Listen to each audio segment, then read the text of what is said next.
Hello guys, welcome back to my YouTube channel. I am Ajay Pawar. तो कल हमने macro economics का जो चैप्टर 1 है, some basic concept of macroeconomics, उसका पार्ट 2 किया था, जिसमें हमने कुछ बेसिक टर्म्स और उनके मीनिंग डिस्कस किए थे, जो कि सीबीएसई पॉइंट ऑफ व्यू से बहुत ज़्यादा इंपॉर्टेंट है। आज हमारा है पार्ट 3 और इसमें हम करने वाले दो टॉपिक, इंटरसेक्टरल फ्लो और सर्कुलर फ्लो ऑफ इनकम। दोनों सीबीएसई पॉइंट ऑफ व्यू से बहुत ज़्यादा इंपॉर्टेंट है। So let's begin. सबसे पहले करते हैं इंटरसेक्टरल फ्लो।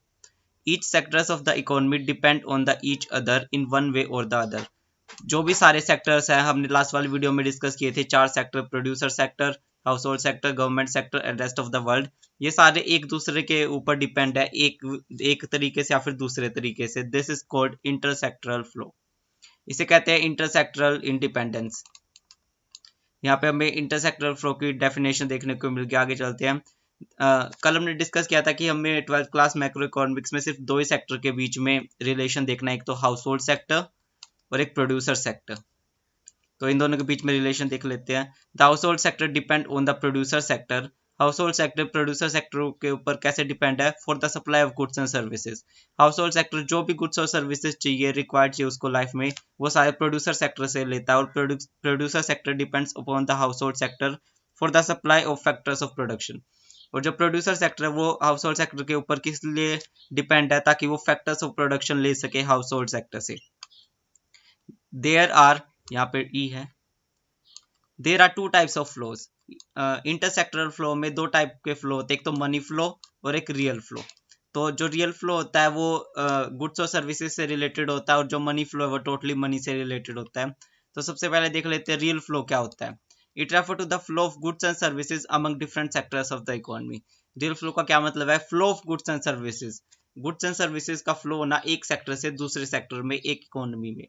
तो सबसे पहले देखते हैं flow factor services from household sector to the producer sector.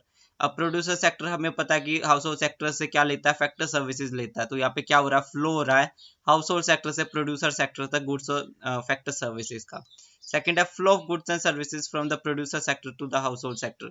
अब सेकंड में क्या हो रहा है? जो हाउस होल्ड सेक्टर है वो प्रोड्यूसर सेक्टर के ऊपर डिपेंड है गुड्स और सर्विसेज के लिए। तो यहाँ पे जो प्रोड्यूसर सेक्टर वो हाउस होल्ड सेक्टर को क्या प्रोवाइड कर रहा है? गुड्स और सर्विसेज। चलो इसको डायग्राम में देख लेते हैं। सबसे पहले हाउस होल्ड सेक्टर प्रोड्यूसर के ऊपर डिपेंड है, मतलब वो प्रोड्यूसर से क्या लेता है? वो लेता है गुड्स एंड सर्विसेज लेता है प्रोड्यूसर सेक्टर से, जो हमारा सेकंड पॉइंट है। और हमारा फर्स्ट पॉइंट है कि जो प्रोड्यूसर सेक्टर वो हाउस होल्ड सेक्टर के ऊपर डिपेंड है फैक्टर सर्विसेज के लिए। सेकंड है money flow. It refer to the flow of money across different sectors of the economy. Money flow का क्या मतलब है? फ्लो ऑफ मनी, मनी का फ्लो ना एक सेक्टर से दूसरे सेक्टर में, इकोनॉमी में। देख लेते हैं flow factor payment by the producer sector to the household sector. अब हमने लास्ट वाली वीडियो में देखा था कि जो प्रोड्यूसर सेक्टर है वो हाउस होल्ड सेक्टर से चाहे तो फैक्टर पे सर्विसेज होती है वो हायर करता है या फिर वो परचेज करता है।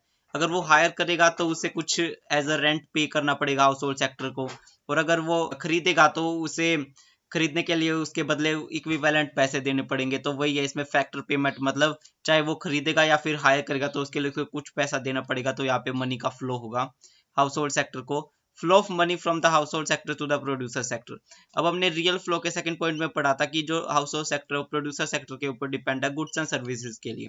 अगर house hold sector producer sector से गुड्स और सर्विसेज लेगा तो हाउस होल्ड सेक्टर उसको एक्सचेंज करने के लिए उसको गुड्स के तो मनी प्रोवाइड करेगा। तो इसमें मनी का फ्लो होगा household sector to the producer sector. इसको डायग्रामेटिकली देख लेते हैं। Household sector producer sector को क्या प्रोवाइड करता है? पेमेंट प्रोवाइड करता है फॉर मनी जो उसने गुड्स और सर्विसेज के लिए किया है। और producer sector house hold sector को क्या देता है? Factor payments. अब हमारा लास्ट टॉपिक है सर्कुलर फ्लो ऑफ इनकम। ये चैप्टर का बहुत ज्यादा इंपॉर्टेंट टॉपिक्स है और 4 मार्क्स में ज्यादातर पूछ लिया जाता है what is circular flow of income. तो डेफिनेशन देख लेते हैं। It refer to the unended flow of activity. Circular flow of income क्या है? वो अनएंडेड फ्लो ऑफ एक्टिविटी, वो चलता रहता है। ऑफ प्रोडक्शन, इसमें मेनली तीन चीजें होती है। एक तो प्रोडक्शन होता है गुड्स और सर्विसेज का, इनकम जनरेशन, उससे सेल करने के बाद कुछ इनकम जनरेट होती है, and expenditure involve different sectors of the economy. अब उसको सेल करने के लिए, उसको बनाने के लिए कुछ एक्सपेंडिचर होता है, तो उसको मीट आउट करने के लिए जो वो इनकम जनरेट होती है उसको यूज किया जाता है। तो ये तीन जो प्रोसेस है वो लगातार चलती रहती है एक फ्लो में, इसलिए से सर्कुलर फ्लो ऑफ इनकम कहते हैं। The producer and the household sector in a particular. तो लास्ट वाली वीडियो में हमने देखा था कि क्लास 12 मैक्रो इकोनॉमिक्स आपको सिर्फ दो ही सेक्टर पढ़ने, प्रोड्यूसर सेक्टर और हाउस होल्ड सेक्टर। तो इन दोनों के बीच में ये तीन एक्टिविटीज होती हैं जो अनएंडेड फ्लो होती रहती है, तो इसे सर्कुलर फ्लो ऑफ इनकम कहते हैं। Each activity is the cause as well as consequence of other activity. अब यहाँ पे कहा गया कि ये तीनों एक्टिविटी हर एक दूसरे का कोज है और एक दूसरे की वजह से ही ये तीनों एक्टिविटी परफॉर्म होती हैं। जैसे कि production of goods and services. अब सबसे पहले प्रोड्यूसर सेक्टर ने किसी भी गुड्स और सर्विसेज का प्रोडक्शन किया, उसके बाद वो क्या करेगा, उसको सेल कर देगा। सेल कर देगा तो उसके पास पैसे दोबारा से आ जाएंगे, तो फिर पैसे दोबारा से आएंगे मतलब डिमांड और ज्यादा क्रिएट हो जाएगी कि उनके जो गुड्स एंड सर्विस है वो ज्यादा बिक रहे हैं, तो वो दोबारा से फिर प्रोडक्शन शुरू कर देंगे और जो खर्चा बीच में हुआ है तो उसको मीट करने के लिए उस इनकम को यूज किया जाएगा। So production of goods and services, फिर सेकंड में जाके हो जाता है generation and distribution of income, फिर वो उसको कॉन्सिक्वेंस करता है expenditure on income and then again production of goods and services. तो ये था circular flow of income. Hopefully आपको वीडियो अच्छी लगी होगी, और अगर आपको कुछ भी समझ में आया तो वीडियो को लाइक करिए। अगर आपको कोई भी डाउट है तो आप कमेंट बॉक्स में पूछ सकते हैं। अगर आपको चैनल अच्छा लगा सब्सक्राइब कर दीजिए। Thank you for watching the video.